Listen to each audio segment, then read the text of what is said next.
Jóvenes de la sección F, tengan todos muy buenas tardes. Darles alguna información importante, ¿verdad? En primer orden, explicarles cuáles van a ser los contenidos del examen final para el día lunes. Ustedes, como son de la sección F, me corresponde evaluarlos a las 7 de la noche. Poner nota porque en el examen se indicará el tiempo que se les va a dar para poder solucionar las preguntas que se les formulan en el examen. Dicho esto, también quiero manifestarles cuáles van a ser esos contenidos. Los temas que van a entrar son defensa de la Constitución.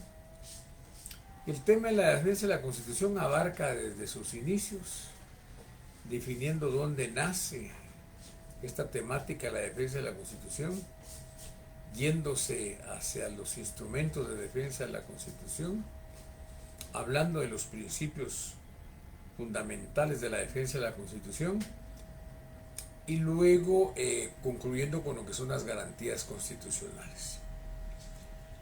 Y dentro de ello también va incluido el tema de los controles intraórganos y controles interórganos. En el caso de la breve historia constitucional de Guatemala que la acabo de hacer, por favor ponerle mucho énfasis a las preguntas que ahí formulé, estudienselas para poder solventar esa parte del examen.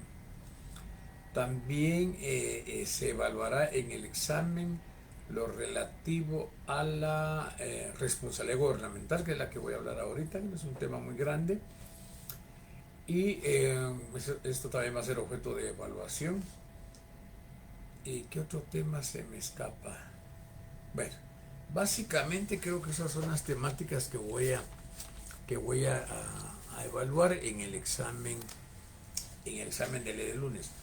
El reglamento de evaluación del estudiante de la Facultad de Ciencias Jurídicas y Sociales me manda que yo evalúe un porcentaje de cada cosa, ¿verdad? Pero por favor siempre tómenlo en cuenta. El otro aspecto que les quiero contar es que ya para los de la sección K, aquí corriendo ya les integramos su zona, incluyendo sus trabajos. Con ustedes, al terminar el examen, denme una media hora más y consultan la cartelera que ya va a estar integrada a su zona, por favor. Y para mí, como siempre, ha sido un placer haber estado con ustedes, ¿verdad? Lamentando que no pueda yo asistir presencialmente a dar las clases, que es lo que más entusiasma, es lo que le da mayor riqueza, mayor vivencia a la cátedra y al proceso de aprendizaje. Bueno. Así las cosas, hablemos de la relación que se establecen entre gobernantes y gobernados. Entonces parece lógico esas consecuencias, es ese efecto, que si la persona que ejerce el poder estatal obra en nombre propio o obra en nombre del pueblo. En este caso, pues evidentemente, obra en nombre de la colectividad. Debe en tal sentido, por ello, rendir cuentas de su acción gubernativa y que a su vez esta acción gubernativa queda abierta a la fiscalización popular y puede la sociedad ejercer permanentemente control sobre sus gobernantes, lo cual es sin duda una de las más altas virtudes de la forma republicana de gobierno. Consideraciones generales sobre el fundamento doctrinal de la responsabilidad. Esta teoría de la responsabilidad gubernamental tiene un sustento, tiene un sustrato, y en ella ha abonado bastante el autor Bielsa, la que él denomina la teoría del mandato. Bielsa razona su planteamiento, su tesis o su teoría en que en un Estado en que rige la Constitución, que establece un gobierno representativo y republicano, todos los que ejercen las funciones públicas deben de responder de sus actos realizados en ellas, es decir, responden de las extralimitaciones de su mandato, no en el sentido del derecho civil, sino del derecho público. Sabemos que el derecho público es mucho más trascendente porque en el derecho público está en juego ciertamente los derechos de la colectividad, los derechos de la sociedad. Bueno, esta responsabilidad entonces del funcionario público no es común, o sea, civil y penal, pero sí lo es también entonces política y administrativa. De esto se sigue entonces que en el gobierno republicano es necesariamente responsable en cuanto a quienes lo desempeñan están obligados, están compelidos a dar cuenta de su cometido a los electores. Y esto debe hacerse en forma directa o por medio de los organismos establecidos para el efecto. Para este fin, lo mismo que se considere la función gubernativa o el ejercicio en una representación o de un mandato de los electores. Entonces la tesis de Bielsa es de que el pueblo es el mandante y los gobernantes son los mandatarios. Y dentro de este contexto el mandato plantea que el mandante es aquel que no puede realizar ciertos actos, para cuyo efecto nombra a un mandatario, que es lo que hacemos en nuestro régimen constitucional, ¿verdad? Que elegimos un mandatario, pero no para que haga lo que a él le venga en gana, que disponga de lo como él quiera. Sus funciones están limitadas por las leyes ordinarias, pero lo más importante, por la propia Constitución. Entonces Bielsa maneja esta teoría, la teoría del mandato, y estima que la función del gobierno se funde en el mandato. Y la explicación de la responsabilidad de los gobernantes les es más sencilla, pues según la teoría del mandatario, o sea, el gobernante que es el mandatario, inclusive en la jerga política se le denomina el mandatario. A los diputados se les denomina los mandatarios de la nación. Ellos entonces por lo menos deben de cumplir con los siguientes aspectos. Uno, que debe ejecutar el mandato con todo cuidado y aplicación, siendo responsable del dolo y la culpa que su gestión incluya. Dos, debe ceñirse rigurosamente a los términos del mandato, que generalmente no confiere al mandatario más que el poder de ejecutar actos de su administración. Bielsa hace el símil que es en la Constitución donde están las cláusulas del mandato, ¿verdad? Y en tercer lugar dice dar cuenta de sus actos al mandante, o sea, a la colectividad, al pueblo que lo eligió, una vez terminado el mandato. Para esta teoría de Bielsa, la responsabilidad gobernativa es la consecuencia necesaria de considerar a los gobernantes como simples mandatarios de los electores. Hoy hablemos de la responsabilidad civil, responsabilidad penal, responsabilidad administrativa de los gobernantes. Como quiera que se conciba la función de gobierno, si como representación o como mandato, lo cierto es que el sistema republicano responsabiliza civil, penal, política y administrativamente a los gobernantes por los actos emanados en el desempeño de sus cargos y además los somete a las responsabilidades generales por sus actos particulares, de acuerdo con el derecho común. Una cosa es que el funcionario actúe en el ejercicio de sus funciones, pero también actúa como ciudadano cuando sale del ministerio y va por el camino y se le choca contra otro señor porque se tomó unos tragos. Ahí hay una responsabilidad que puede ser penal y civil. Bueno, están sujetos entonces a responsabilidades especiales para ser efectivas. Estas están sujetos a responsabilidades, como hemos dicho, especiales, y para ser efectivas esas responsabilidades con las que cuenta el Estado cuenta efectivamente con órganos adecuados para realizar eso, ¿no? Tribunales, Congreso de la República. Y en cuanto a personas particulares, están sujetos a las responsabilidades comunes, es decir, la que tienen todos los ciudadanos, que es precisamente la civil y la penal, ¿verdad? Esto ante el principio de igualdad ante la ley. En consecuencia, los gobernantes tienen sobre sí dos clases de responsabilidades. Una que dimana de su calidad de gobernantes, que puede ser política, administrativa. Y otra la de ciudadanos. Las primeras son políticas y administrativas, y que eventualmente pueden acarrear, como hemos dicho, responsabilidades civiles y penales. que evidentemente se hacen efectivas directamente ante las cámaras, o sea, lo que se llama la declaración de antejuicio. Los tribunales de garantías y otros órganos competentes del Estado, bajo cuya jurisdicción cae precisamente el juzgar de la conducta oficial de los delitos de los funcionarios estatales.